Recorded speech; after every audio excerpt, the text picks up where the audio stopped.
when it's there, it's just so good. Who doesn't want to see a mighty, powerful death god turned into a soft, precious little bunny rabbit by the woman that he loves? Like, that's what I want to see. Gets me every time. Well, talking about romance today.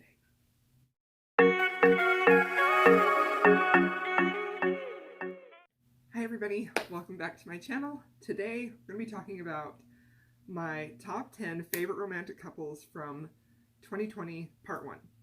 So this is about from January to June, the books I've read in that time and my favorite romantic couples during that time. And then at the end of the year I'll have July through December, and then we'll do a mashup and pick the top 10 from those two lists. So I'm excited. All right, let's get into it. So the first one I want to talk about is, first couple, is Vasya and Morozko from The Winter of the Witch by Catherine Arden. This is book 3 in the series, the Winter Night trilogy. Morozko is a frost demon, and Vasya is a young girl, and she is one of the only people who can see that magical side of Russia. So she can see Morozko, she can see like the house sprites and the magical creatures. So this is really not a romance at all. And I would say that the romance, the love story between the two is really, really, really small for most of the book until you get to this one, and then it takes up a bigger portion of it. So it's not all about the couple, but it is an important, integral part of the story. And without that connection that they have, there really wouldn't be a story. And it's just so beautiful, and it's so interesting, and it's so intriguing. Morozko is a frost demon, and he could kind of be like a god of death. So he comes when people are dying, and he takes their spirits with him to the spirit world. And so he's definitely not human and dangerous. And so their relationship is really like they feel this connection and this draw to one another. But it's like, how can we even actually be together, and why do we even have these feelings in the first place? And it's just so beautiful, and there's so much longing on the part of Morozko for Vasya. It's absolutely wonderful, and I love it. So, couple number 1. Couple number 2 is Gus and Jsnuary from Beach Read by Emily Henry. I loved Gus and Jsnuary. I felt like they were such a fun couple. A story about Gus is a literary fiction writer, Jsnuary is a romance writer, and they meet up in this vacation town with beach houses right next to each other. And they knew each other in college writing classes, and they decide that for the summer, Gus will attempt to write a romance novel, and Jsnuary will attempt to write a literary fiction novel. And so they end up going on these different types of dates and outings to try and figure out, like, he takes her to places that kind of are a little dark and disturbing and really emotional. Like, they do interviews with people who've been through some really tragic things, and she takes him on pretty much dates, like rom-com type of dates, and it's just, their relationship is so fun and so delightful. And I love the way that Gus pines for her, and I love how she is so drawn to him, but she doesn't really want to be, because she always kind of thought that he was kind of a jerk in college. It's just a beautiful relationship, and I just loved it so much. Couple number 3 is Elide and Lorcan. Elide and Lorcan are side characters in the Throne of Glass series. I'm sure everybody has probably read this. I only read this series for the first time this spring. I went on a Sarah J. Maas binge, and I read the entire series, and I fell in love with it. And this book in particularly there's a journey that Elide and Lorcan go on. There is so much chemistry between them. Even though they don't get a lot of page time, I just ate their scenes up. It was beautiful. It was wonderful.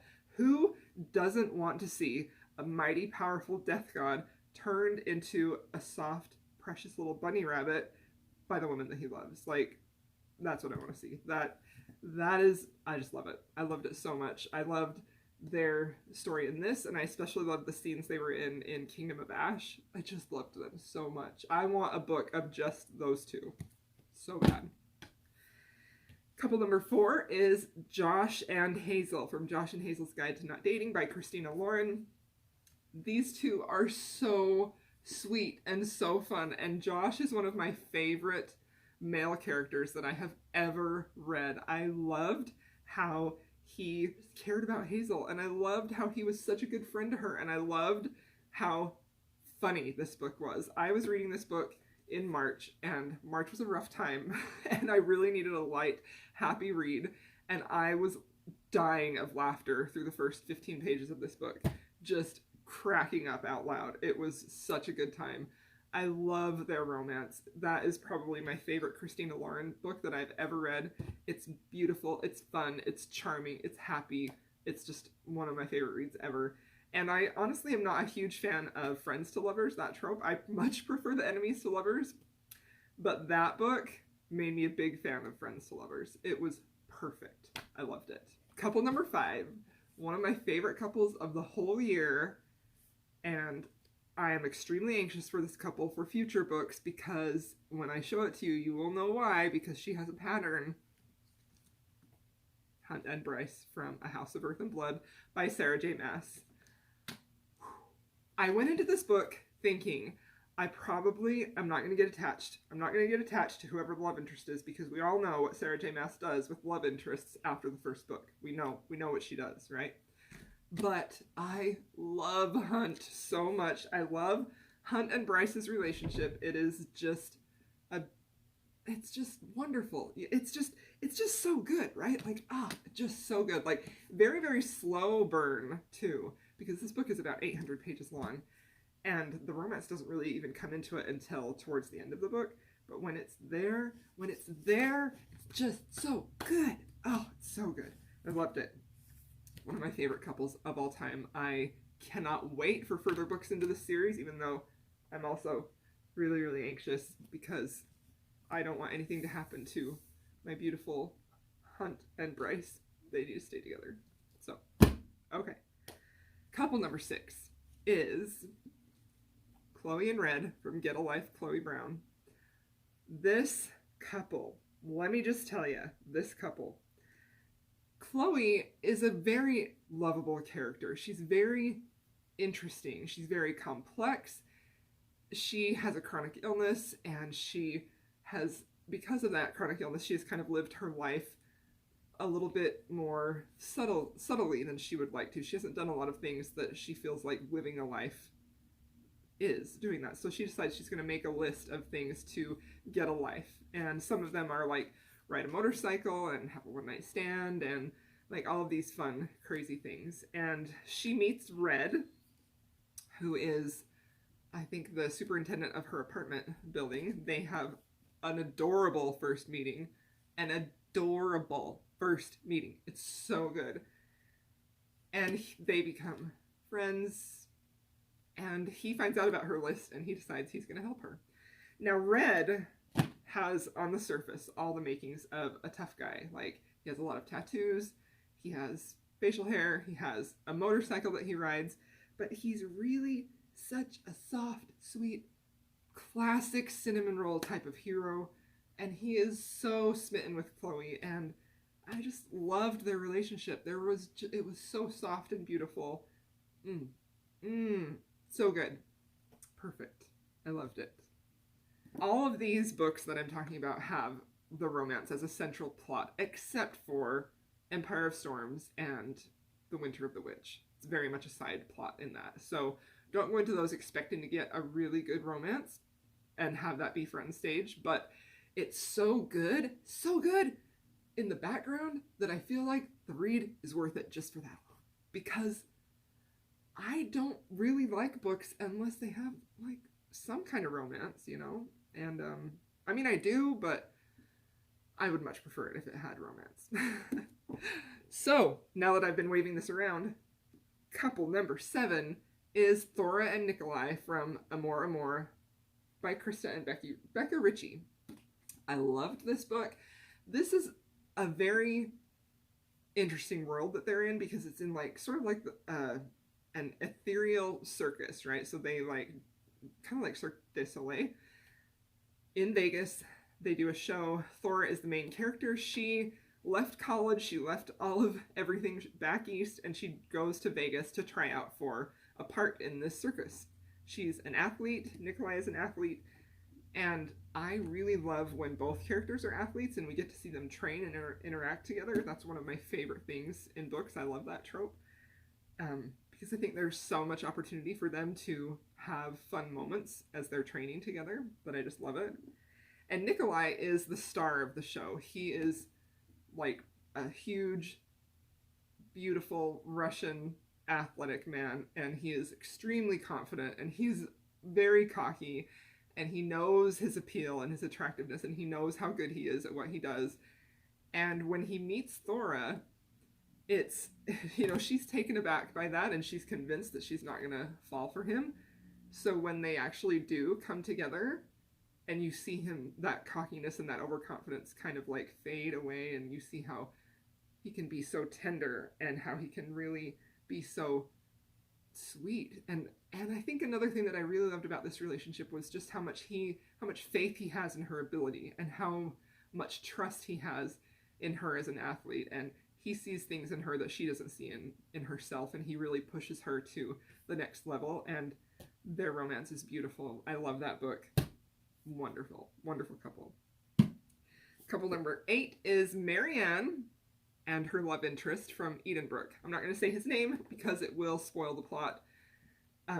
But the romance in this couple, you guys, oh, so romantic, so swoony. This hero is just Mr. Darcy 2.0. No, I mean, you know, who can replace Mr. Darcy? Like, nobody can. But this couple, he reminds me so much of Mr. Darcy. Just, so great. So this was the first Regency book, romance book I'd ever read. And I had always kind of stayed away from them because I thought, like, they can't even hold hands. Like, that's going to be boring, right? No. I was so wrong. There's such little, this is a very clean romance. There's no steamy scenes whatsoever. And there's such little physical interaction with them that it just, when it happens, and when they have those moments, and they just, it just gets you in the heart. It's just such a great romance. It's just beautiful. It reminds me very much of that scene with the 2005 Pride and Prejudice, when Mr. Darcy helps Elizabeth into the carriage, and then he like flexes his hand after. Gets me every time. That's what this book reminds me of. I loved it so much. Couple number 9 is Ivan Lukov and Jasmine from Lukov with Love. I adored this book. I absolutely loved it. One of my favorite reads of the year. The most amazing slow burn romance ever. Oh, so good. It's so good. I loved it so much. So Ivan and Jasmine are figure skaters, and they've known each other their whole life. They're kind of at the top elite levels of, you know, figure skaters. And they've had a lot of interaction through the years, a lot of teasing, and a lot of even animosity. She definitely thinks he's a jerk, and from what you see from her point of view, he is. So it's also like an enemies to lovers, hate to love. And so when you see that they start to get together, when you see that she starts to have feelings for him and he starts to have feelings for her, and you see that sort of softening of all the hard edges, it's wonderful and rewarding and just beautiful.